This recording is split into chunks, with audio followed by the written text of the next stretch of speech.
Hi everyone, this is Dr. Warren, and I went ahead and created a template for you of an online educator course. So your course should probably look kind of similar to what this template is. I'm going to walk you through it right now. So first of all, you will have a home page. That's just a CourseSites feature. On your home page, you need to have at least one or two announcements. One announcement that supports student organizational success. Moving forward, you should have a welcome to the class.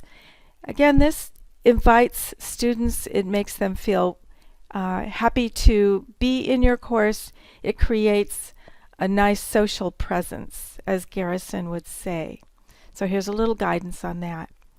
Your instructor bio should also do the same thing. Create social presence, create a warm, inviting atmosphere, and tell them a little bit about yourself.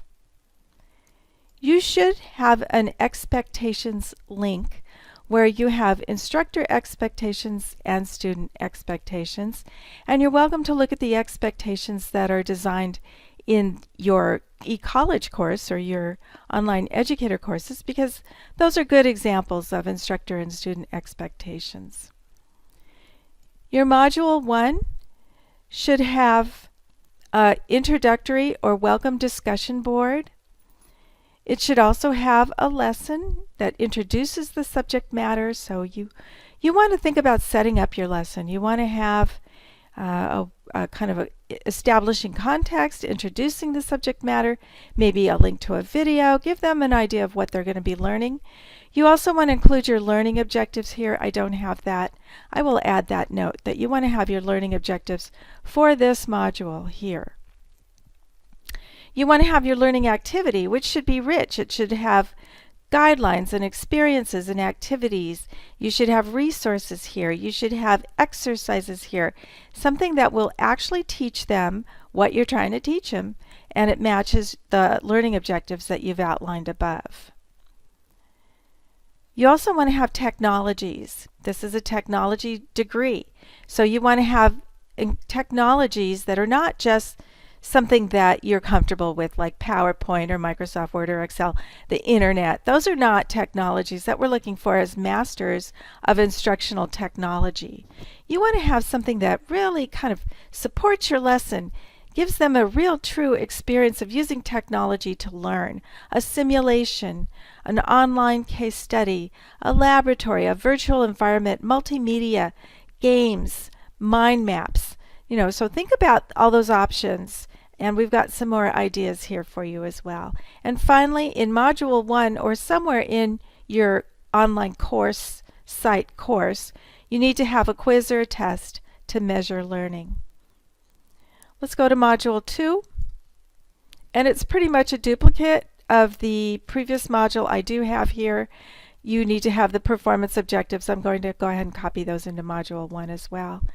Module 2, you're supposed to also have a discussion board, and then again you want to have your lesson, and you want to assess, you want to give them opportunities to assess proficiency and so forth.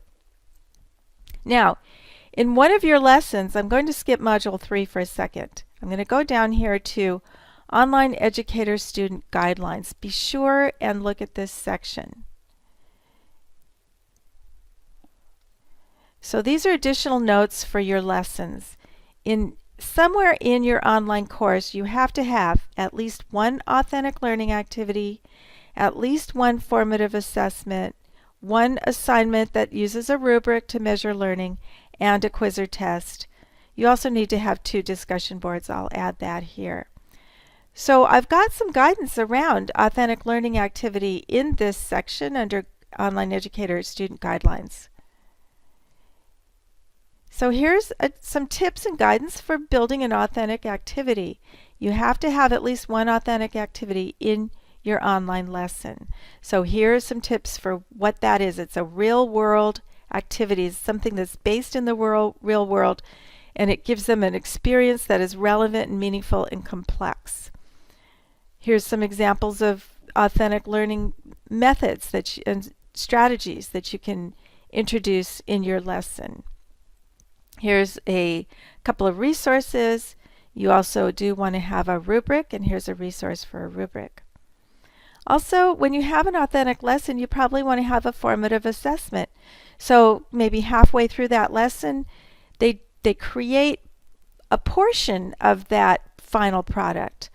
Or maybe they go out into the field and interview someone, and then you assess how that went.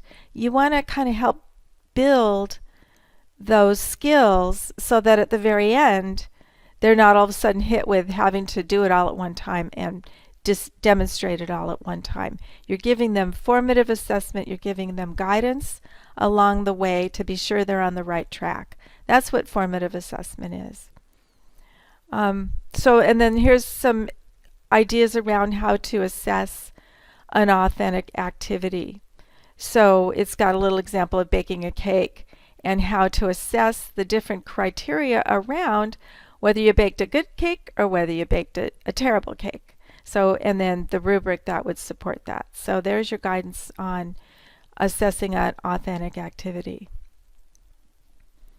I also have guidance around a group activity. If you do have a group activity in your online learning, in your online lesson, here's some guidance around how to set up teams.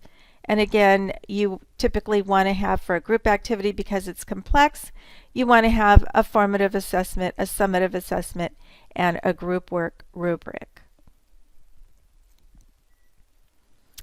I'm going to go now back up here to the Module 3 optional training lesson. In one of your previous classes, you created a training lesson, and so here's some guidance around cleaning that up and polishing it. It's not required in this class to have a training lesson. If you do and you decide to keep it as your part of your final project, then here's some guidance around your training lesson. Okay? I hope this is helpful. What I'm looking for is links over to the left. We want to see those links for Module 1, Module 2, your bio, your welcome to the class, your expectations. So go ahead and break out. Don't have everything on one link. Don't have all your assessments on one link. Okay? So I hope that's helpful. I'll show you real quickly how to create a new link. Make sure your edit mode is on over here on the top right, and then the little plus sign, you create a new content area. Name it. You can name it module. I'll call it new module. Be sure you click available to users and say submit. It pops it all the way down to the bottom. Do you see that? My new module. I hover over the up-down arrow and move it up into my content area. There's my new module. You're not done yet. Notice the down arrow next to your new module. Click to see options.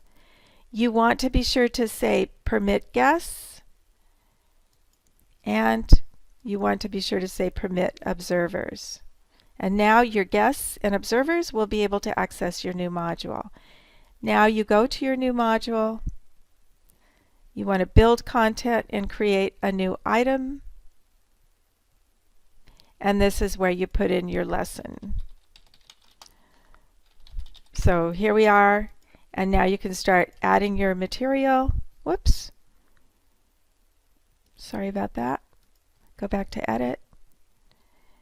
And if you have created all your lessons in one single link, go ahead, go copy that and paste it, your entire lesson, into this new content area. There I am. And here's my new module and my lesson name and my new lesson right here. So again, if you have all your content in one single link, get that out of there, copy it over into a separate module. You should have at least 2 modules with full robust lessons in each one. And again, don't forget what our requirements are. As you go down to the Online Educator Student Guidelines, you're supposed to have these components in your online class. All right, I hope that's helpful. I'm available by phone, by email, by text. So get a hold of me if you have any questions at all. I'm really flexible. I'm here to work with you. I'm here to make you successful. Thanks.